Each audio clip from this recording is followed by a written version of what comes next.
জয় রাম, জয় গোবিন্দ, হরে কৃষ্ণ সবাইকে।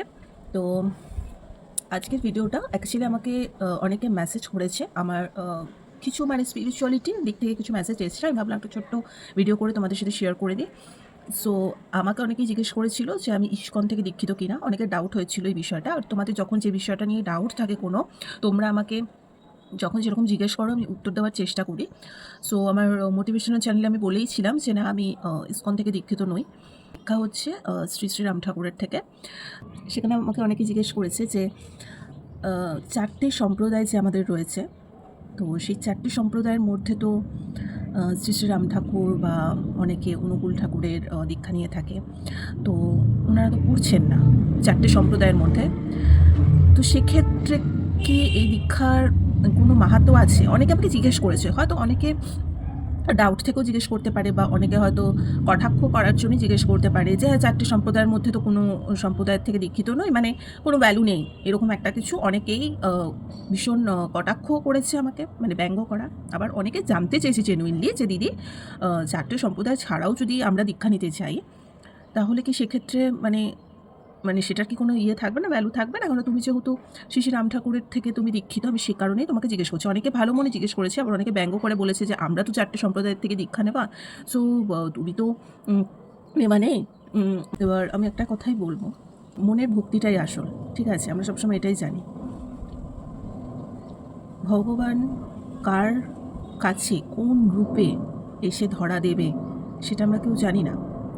সেটা সম্প্রদায় হোক বা তার বাইরেই হোক, কোন কার রূপে এসে উনি কোন ভক্তের কাছে কিভাবে ধরা দেবেন আমরা জানি না, আমরা কেউ জেনে বসে নেই, সেটা আমাদের হাতে কোনো কিছুই নেই। এবং ইনফ্যাক্ট আমার হাতেও কিছু ছিল না, আমি কিছু জানতামই না, এবং আমি এখনও কিছু জানি না, আমি অধম পাপী। সো আমার কোনো জ্ঞান নেই, যা উনি যেটুকু যা আমাকে দিয়ে করায় আমি যেটুকুই করি। তা আজকে ভিডিওটার অ্যান্সারও হয়তো উনি আমার মুখ থেকে বলাচ্ছেন বলে আমি দিচ্ছি। দেখো, ভক্তি যার যার নিজের মনে, কে কোন সম্প্রদায় থেকে দীক্ষা নিয়ে ভগবানের সেবা করছে, কি কারোর ইন্টারফেয়ার করা আমার মনে হয় না উচিত বলে। এ বাবা, এই আবার কী টাইপের কথা বলছে? তার মানে কি আমাকে চারটে সম্প্রদায়ের মধ্যেই কারোর থেকে দীক্ষা নিতে হবে? তাহলে আমি কি করলাম এতদিনে? একটা ডাউট চলে আসে অনেকের মনে। অনেকে এসছে বলেই কিন্তু আমাকে জিজ্ঞেস করেছে, তবে সেটাই বলবো। এবং আমার গুরুদেব যেটা আমাদেরকে বলেন যে ভক্তিটাই মেন কথা, বলে বলে হয় না এভাবে। এগুলো যাদের সাথে হয় তারা বুঝতে পারে অটোমেটিক্যালি। সো আর সেই বিষয়গুলো সব সোশ্যাল মিডিয়ায় এভাবে বলা যায় না, সেটা ভীষণ ভীষণ পার্সোনাল জিনিস হয়, সেগুলো সব সোশ্যাল মিডিয়ায় এভাবে বলা যায় না যে কীভাবে কৃপা পাওয়া যায়। সেটা ভগবানকে একান্তই তোমরা ডাকতে থাকো, এমনি গুরু কৃপা চলে আসো। গুরুদেবকে সাক্ষাৎ ভগবান রূপে যদি তুমি ডাকো, তার কৃপা পেতে তুমি বাধ্য। সো মনের ভক্তিটা হচ্ছে আসল। প্রথমত আমাদের ঠাকুর একটা কথাই বলে থাকে, সদা সর্বদা সত্যের পথে চলো, নামযোগ কন্টিনিউ নামযোগ করতে থাকো, আর মনে ভক্তি রাখো। করা অন্যের ভক্তি নিয়ে কাদা ছেটেছিটি করা, নিজেকে বিশাল কিছু একটা হনু ভাবা, এগুলো বন্ধ করো।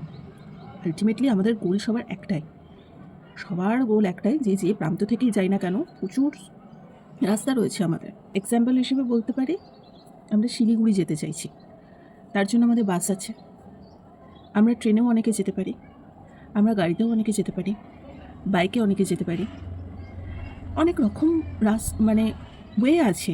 আলটিমেটলি আমাদের উদ্দেশ্য হচ্ছে শিলিগুড়ি যাওয়া। তার উপর বেস করে যে হয়তো গাড়ি নিয়ে যাচ্ছে বা যে হয়তো ট্রেনে যাচ্ছে, তাকে হেও করতে পারে না, ঠিক আছে? সো এই জিনিসগুলো আমার মনে হয় বন্ধ হওয়া উচিত, এবং আলটিমেট গোল আমাদের একটাই। সো এক মনে শুধুমাত্র যার যার নিজ নিজ গুরুদেব, তাকে ভগবান রূপে আদর যত্ন ভালোবাসা দাও, উনি এমনিতেই তোমার উপরে কৃপা করবেন, এবং উনি তোমার হাত ধরে ধরে সমস্ত আপদ বিপদ থেকে বার করে নিয়ে আসবে। এবং কীভাবে কী হয়ে যাবে তোমার জীবনে তুমি নিজেও বুঝতে পারবে না। ভগবান সাক্ষাৎ গুরুদেবের রূপ ধরে আসে আমাদেরকে এই জড়জগতের মোহমায়ার থেকে টেনে বার করে নিয়ে যাওয়ার জন্য। সম্প্রদায়ের মধ্যে কোনো গুরুদেবের থেকে দীক্ষা পাওনি, অথচ যাদের মনে এই ডাউটটা রয়েছে, সেটা অনুকূল ঠাকুরই হোক কি শ্রী শ্রী রাম ঠাকুরের, যার থেকে দীক্ষা নিয়েছে, যাদের মধ্যে এই ডাউটটা রয়েছে, তাহলে কি আমাদেরকে রাধাকৃষ্ণ কৃপা করবে না? আমরা তো চার সম্প্রদায়ের মধ্যে থেকে পড়ি না। একদম এইসব ডাউট তো রাখা উচিতই না। কোনো ডাউট থাকলে ডাইরেক্ট ঠাকুরকে কোয়েশ্চেন করো, ঠাকুর কারোর না কারোর মাধ্যম দিয়ে তোমাদেরকে অ্যান্সার দিয়ে দেবে। প্লিজ এই ভক্তি পথে না কেউ কাঁদেছে, মানে একে ওকে দেখে কম্পেয়ার করবেন, যার যার ভক্তি তার কাছেই রাখাটা বেটার। মানে তোমাকে তো বেশিরভাগ সময় মায়াপুরে, বেশিরভাগ টাইমেই তোমাকে মায়াপুরে দেখে আসি। ওখানে তো আমরা আলটিমেটলি যাচ্ছি রাধা মাধবের জন্য, যাদের জন্য পৃথিবীতে এসেছি তাদের জন্য ওখানে যাচ্ছি, তারাই নিয়ে যাচ্ছে ওখানে। সো এগুলো খুব বোকা বোকা কোয়েশ্চেন আমার মনে হয়। তো আমার চেনা জানা কিছু আমাকে কোয়েশ্চেনগুলো করেছিল, তাই আমি রিপ্লাইটা করে দিলাম। সো আই থিঙ্ক তোমরা তাদেরকে বুঝিয়ে এই রিপ্লাইটা দিতে পারবে, অথবা আমার এই ভিডিওটা চালিয়ে দিও তাদেরকে, তারা তাদের উত্তর পেয়ে যাবে। আমার কাছে একটাই কথা, সবার একটাই লক্ষ্য, একটাই দিকে সকলের টার্গেট, যে পথে এগো, যে যেই মার্গ থেকে এগোক না কেন, আলটিমেটলি এক জায়গাতে গিয়ে সকলকে পৌঁছাতে হবে, যদি না তার মনে পিওর ভক্তি, ভগবানের প্রতি কমপ্লিটলি স্যারেন্ডার, আর এই কাদা ছুড়িগুলো না থাকে যে আচ্ছা আমি এখান থেকে দীক্ষিত, আমাদের প্রসেস বিশাল কিছু, বাকিদের প্রসেস কোনো কিছুই না, এগুলো বন্ধ করা উচিত। আর যারা এসব করবে সেখান থেকে তো 10 হাত দূরে থাকা উচিত। ওটাই, নিজের গুরুদেবের ওপর অগাধ প্রেম ভালোবাসা ভক্তিতে ভরিয়ে রাখো। কী বললো না বললো জাস্ট কানে নেবে না, সব কিছু ঠাকুরের ওপর ছেড়ে দাও, যে এরা এই কথা বলছে, কী বলবো বলো ঠাকুর, তুমি এদের বিচার করো, আমি বলার কেউ না। ব্যাস চলো, হরে কৃষ্ণা, রাধে রাধে। আর যদি কোনো ডাউট থেকে থাকে ডেফিনেটলি আমাকে বলতে পারো, আমি রিপ্লাই দিয়ে দেবো, ঠিক আছে।